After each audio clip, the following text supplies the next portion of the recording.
I'm going to preface this video by saying that I'm going to avoid talking about the Ezra Miller controversy as much as possible. Whether you think they're innocent or guilty or whatever, I don't care. I'm here to talk about the movie and just the movie. This is a review of the finished product, not the behind the scenes shenanigans. That being said, before this movie came out, people were pretty split. There were a bunch of people who were genuinely hyped to see the movie. The Flashpoint inspiration was more than enough to draw plenty of people in, not to mention all the buzz around Michael Keaton's return as Batman, especially since Warner Bros. Did an oopsie and pulled the plug on Batgirl. On the other hand, there were tons of people who were convinced that this movie was gonna suck major ass, and honestly, I don't blame them. DC's track record so far has been less than stellar, and the ambiguity between which Justice League continuity this movie follows left a lot of people skeptical. And then there's the camp of people who believe this movie was a lost cause simply because they don't like Ezra Miller and wanted DC to recast them with Grant Gustin, which would have been a confusing nightmare for the marketing department and general audiences. No! I don't really think I fell under any of those categories. I didn't care who was in it or about the nostalgic cameos or any of that. I just wanted a decent Flash movie. So, did this movie meet expectations, or was it just another failure of DC's train wreck of a cinematic universe? Let's talk about it.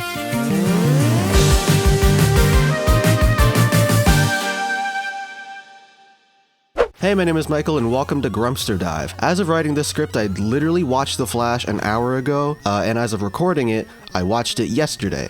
So you best believe this movie's still fresh in my mind. By the way, non-spoiler review, so I'm not gonna talk about anything major that happens in the movie. If you read the title of the video, then you already know that I don't hate this movie. I actually think it's pretty decent, all things considered. Yes, Ezra Miller is currently a pretty controversial figure, and yes, the new suit for the movie looks like doo-doo, and the CGI somehow manages to be so bad that I want to formally apologize for all the mean things I've said about Phase 4 of the MCU.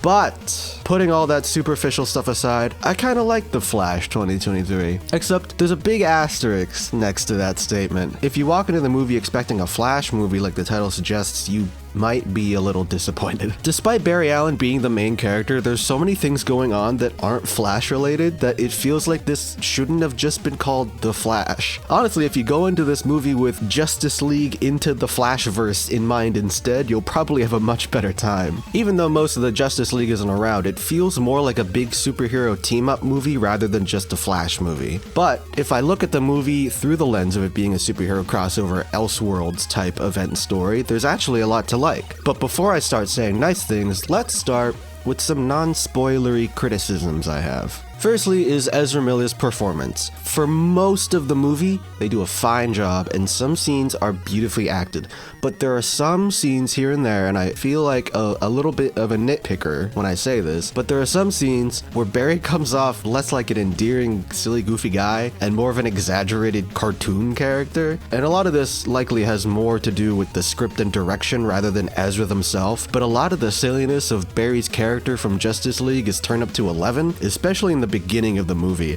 and he comes across as irritating more than humorous. And later on in the movie, we find that this is an intentional choice, and that when he goes back in time and interacts with his younger self is even more annoying than he is, and he sort of gets more self-aware about how annoying he is. So I guess it's kind of intentional the way that they made him irritating, but it still kind of was a little jarring seeing him interact with other characters who are acting like people, and then we have Barry Allen, who is like a cartoon character. The serious and emotional moments are where Ezra really shines, but the comedic scenes are pretty hit or miss for me. Some line deliveries are also a little flat occasionally, but that's a once in a while thing. Next is the pacing. The majority of the film is paced pretty well, but the climax is established and resolved like way too quickly. I'm not going to go into any specifics, but there's a villain who gets teased throughout the movie, and they finally show up right at the end, and then they get defeated just as quickly as they arrived. It just felt like a giant missed opportunity to me. I don't know if I would generally call that pacing, but that's the only thing that I could think of, because the rest of the movie is actually paced pretty well. The beginning of the movie it's not that good. It's probably my least favorite part of the movie. The movie attempts to start off with a bang, with a big action set piece featuring the Flash, Batman, and Alfred as the guy in the chair, and I was just not interested at all. I can't exactly put my finger on it, but it just felt like a goofier and more boring version of the Quicksilver scene from Days of Future Past. And then there's that little clip that people are taking out of context where the Flash puts a baby in the microwave. That's pretty funny. I don't know why they kept that scene in the movie, even though Ezra Miller has all these allegations against him, doing all the shady stuff.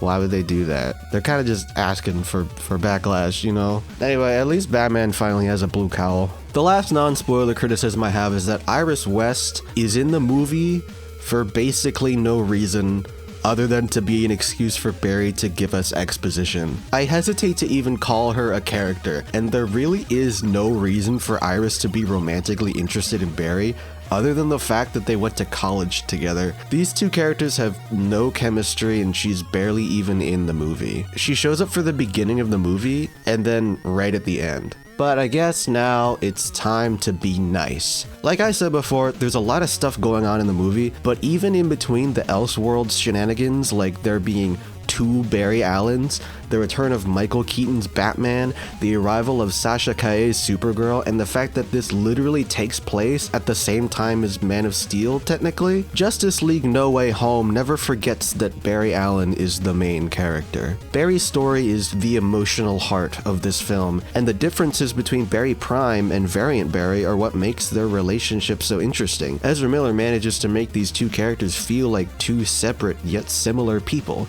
despite them being played by the same actor.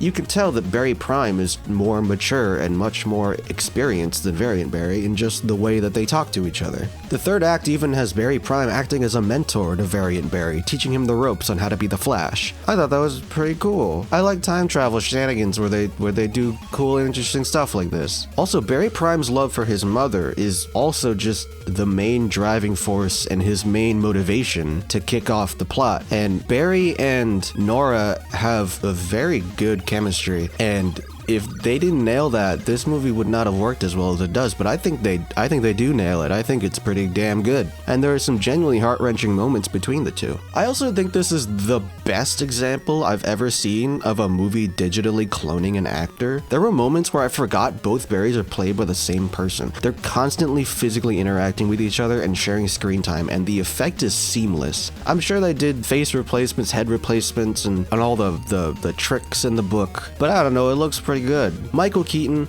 unsurprisingly, gives a pretty good performance as Batman.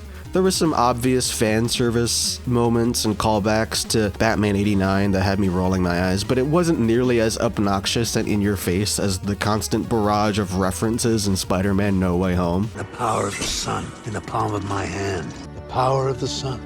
Palm of your hand. Sasha Calle's Supergirl is a relatively decent Superman stand-in. Zack Snyder's Superman was a stoic and ruthless depiction of the character, and this Supergirl isn't all that different. I wish she had more to do because there wasn't really any reason for it to be Supergirl instead of Superman, but Sasha gives a good enough performance to where I don't mind. If we can't have Henry Cavill back as Superman, I'm perfectly okay with this version of Supergirl. She looks good in the costume, and her action scenes are badass and dynamic. I only watched this movie once, so I might not be completely correct about this, but from what I can tell, there weren't many glaring issues with the plot. The story is pretty much what you'd expect from an alternate universe time travel superhero plot. It doesn't break the mold, but I don't really think it needs to. It's just fun. I kind of expected this movie to be subpar given DC's cinematic track record, but I'm pleasantly surprised to say that this movie's pretty decent. I liked most of the characters, I thought the plot was pretty solid, and overall, I had a good time. It's not a life-changing cinematic experience like all those celebrity tweets said it was, but it certainly wasn't Justice League, so I'll take it. Anyway, that's it from me. Have you seen The Flash 2023? What did you think? Whether you loved it or hate it, leave a comment down below and let's discuss. If you like this video, maybe check out some of my other content, and I will see you when I see you. Bye bye.